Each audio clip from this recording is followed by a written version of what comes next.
Hey, welcome back, YouTube. We've got another Maku movie review. These are going to hopefully become a constant thing. I've had a few people say to do some more. Someone got in touch and said I should do this one. So today, for you, we've got Star Wars, The Book of Boba Fett. This is the first episode in the series. It's a new series that's streaming exclusively on Disney+. Same as Mandalorian. This has basically come off the back of Mandalorian. It doesn't continue on from the events of Mandalorian or anything like that. This one is a continuation off the back of Return of the Jedi. So in this first episode, I'm not going to give any spoilers right now. We're just going to do a quick review of what I thought of the episode. So quick rundown in this episode. We're just getting the ball rolling. We're learning things about Boba Fett, how he actually got away from the Sarlacc from Return of the Jedi. That's pretty cool. I do like that. I'm glad they touched on that straight on the get-go, the first episode. So I do quite like that. But we're also getting him solidifying his position on Tatooine as the new ruler at Jabba's palace. Obviously, we get that in the trailer, so that's not a spoiler, really, is it? It's just, just what it is, isn't it? You can see it in the trailer. Look, the trailer's right down there. You can see it. It's happening there. So yeah, he's literally just solidifying his position on Tatooine, and that's pretty much the premise of the episode for this one. A little backstory and a little bit of what's going on now in his life. I don't know where this lines up in the events for Mandalorian, because obviously we see Boba Fett for the first time in Mandalorian, but I don't know where this actually aligns with that or not. Whether other people have worked that one out yet, no idea. There has only been one episode, so not too sure. I'm sure we'll find out. But yeah, I really enjoyed this episode. It was pretty cool. There were some things in it I won't get into just yet. I'll wait for the spoilers in a sec. I won't do too many spoilers. I'll just give a little bit of what I liked about it, what I didn't like about it, sort of thing. But yeah, there was a couple of things I wasn't too keen on. But hey, there's what it is, isn't it? There's always going to be something. Nothing's ever going to be a perfect thing. So yeah, for this, I'm glad they've done it, because the Star Wars franchise for me has been kind of on the downhill. I Rogue One, loved Rogue One, great film. The trilogy that spawned off the back of the original movies, not a fan, didn't enjoy those. The prequels, I've got a newfound love for them because of the sequels that have recently come out. But yeah, there's some good bits in the new ones, to be fair, and there's some, I prefer the prequels to the trilogy. So for me, Star Wars has kind of been like dying. It's been killing me inside. I tried the Solo movie. I got about 10 minutes in and I just shut it off. I'm not a hardcore Star Wars fan. I used to be. I do love Star Wars. But yeah, the recent movies that have come out have just kind of killed it for me. So, but Mandalorian, absolutely love Mandalorian. It's a shame that I didn't do any reviews for the series on that, because I would have given it a 10 out of 10 for me. I love that series, really good. So yeah, Boba Fett, the Book of Star Wars. What are we going to give it? I think this first episode so far for me is probably a 7 out of 10. And I'll get into why in the next bit. But yeah, I did really enjoy it. Some cool callbacks and things like that. But yeah, 7 out of 10 for me, guys. And we're going to head over to doing some of the spoilers, what I didn't like about it, really. So if you haven't seen the episode yet, click off now, or stay around if you want to hear what I thought of certain aspects of this episode.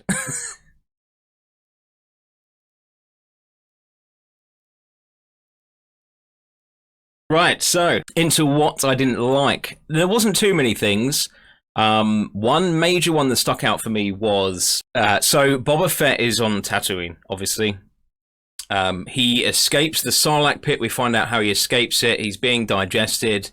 He puts on his little torch on his helmet, and he notices that there's a stormtrooper that's also been eaten, and it's just kind of like stuck to the gut inside this Sarlacc monster.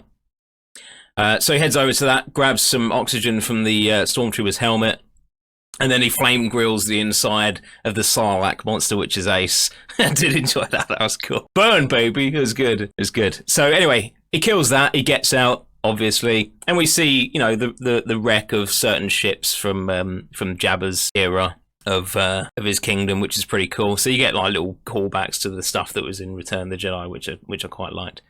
So I enjoyed that. The opening part of that is really cool. He's basically having he's having these memories and recalling things from being in the Sarlacc pit whilst he's in like this regeneration tube. Because obviously he's still pretty fucked up. But yeah, there's one bit in it that I didn't enjoy. So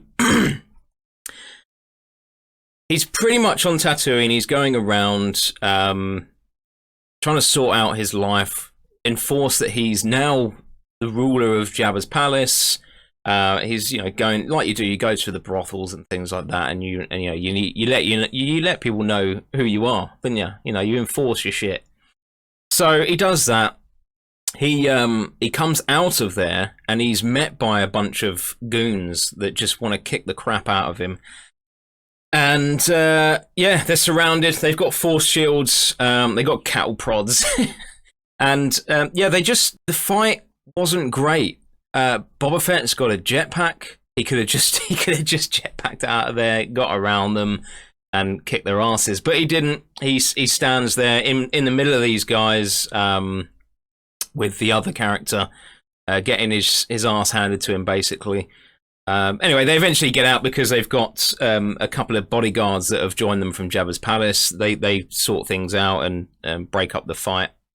And Boba Fett's kind of left on the ground reeling like he's a weakling, which isn't a great look if you've just walked into a brothel and said, "I'm the new king." Do you know what I mean? That's not a good look. You don't want that. So yeah, he's left on the ground reeling. The other character, I can't remember her name. She's great. I can't remember her name now. I have to look that up. But she tracks them down, goes after the guys.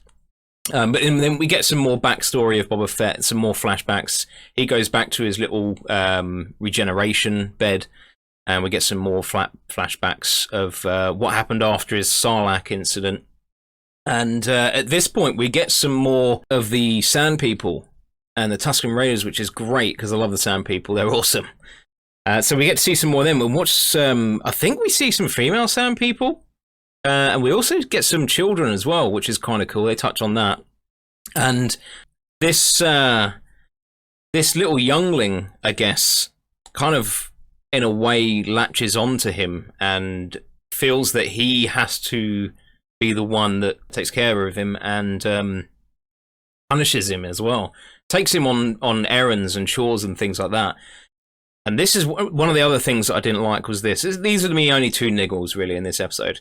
So they go out into the sands of Tatooine and they're out there searching for water. These little, I don't know if you remember in The Mandalorian, they had these little round bowls that they were sipping their drinks from. Now they're out there trying to find these in the sand. They're just kind of buried in the sand. And he takes, the youngling takes Boba Fett and another captive with him, or her, whichever it is. So they're digging for these things, and the other captive comes across a scaly arm from a creature that's buried under the sand.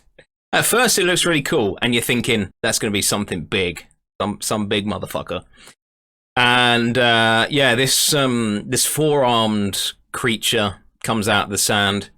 And you know, I don't think it's anything we've ever seen in the Star Wars universe. It looks like a new creature, but for me, it didn't look like it belonged on Tatooine. It didn't look like it belonged in the sand. It didn't. Do you know what I mean? You've got. Do you remember in the game, right? In the Star Wars game, if you played the SNES back in the day, you'll remember this. Do you remember the worm that come out in the New Hope game and had the tentacles, right? And it was a sand color, and it was, you know, flailing its arms. That looks like it belongs in the sand, right? I don't know whether that was meant to be the Sarlacc monster in that game, but if it was, that's pretty small. But something like that makes sense, almost like a tremor, I guess, under the sand. That makes sense. It looks right. It fits with the planet and the look of it. But this creature, it just looked a bit too. I'm trying to think what other sci-fi is it. Probably, I can't really think. Starship Troopery, I would say. Yeah, it had four arms. It was on two legs, I think, if I remember right. And it just didn't fit with the aesthetics of the planet. It didn't look right. It looked completely out of place. And that was the one thing. The other thing was, you know, a bit. I can get over that. Fine. He's forgotten he hasn't got a jetpack and all that. But this was the thing that took me out of the episode a little bit, because we'd never seen a creature like that on Tatooine. I don't think we've ever seen a creature like that in the Star Wars universe in general. And it just didn't look right. I didn't think it looked right. Other people might have thought it looked right, but for me, hey, I'm a nobody. Okay, what do people care about my opinion? But it didn't look right for me, and that was it. It just it took me out of the episode. The other thing actually was the water they were digging for were in these little bowls, right? And they had holes in the top already. How was there not sand in them? I don't recall seeing Boba Fett crack it. Because when we actually get a shot of this bowl, and there's a perfectly circular hole right in the top for what they drink from, and I don't remember seeing him crack it. I mean, unless there's perforated edges and he's popped it out and it's created a perfect circle, I'm pretty sure they're just open when he pulls them out of the sand. So why is there no sand in it? Why is the water not full up with sand? You know, I don't know. That was a bit of an odd one. I let that slide though, but the creature, I'm not going to let that slide. Yeah, I didn't enjoy the creature, not at all. But I am looking forward to the next episode. I do miss Star Wars. I do really enjoy Star Wars, apart from the new ones, obviously. Yeah, so 7 out of 10 for me on that one, guys. Let me know what you thought of the episode. I'm looking forward to see whether they bring Skywalker back. I don't think it needs any cameos from other characters in the franchise. I could see Mandalorian coming over into this. That would make a bit of sense. Maybe they'll go, as they go through the episodes, they'll touch on him meeting up with the Mandalorian. Maybe we'll get an episode of what he was doing beforehand and then coming into Mandalorian. Maybe we'll get that, but who knows? We'll find out, I'm sure. Anyway, guys, thanks for watching. I hope you enjoyed the review. I said this was a Maku movie review, but it's not. It's a Maku series review, isn't it? It's not a movie. Idiot. Yeah, so let me know what you thought. Let me know what you thought of the episode as well. Let me know what you think of me doing some more reviews in the comments. That'd be great. If you enjoyed this, click the like button. If you agree with me, click the like button. That'd be cool, because maybe we can beat YouTube's algorithm. And maybe one of my videos might actually go viral one day. Who knows? Probably not. But hey, I'm gonna keep doing them anyway. Right. Peace out, guys. Hope you enjoy. Watch out for the next episode, and I'll see you next time. Peace out.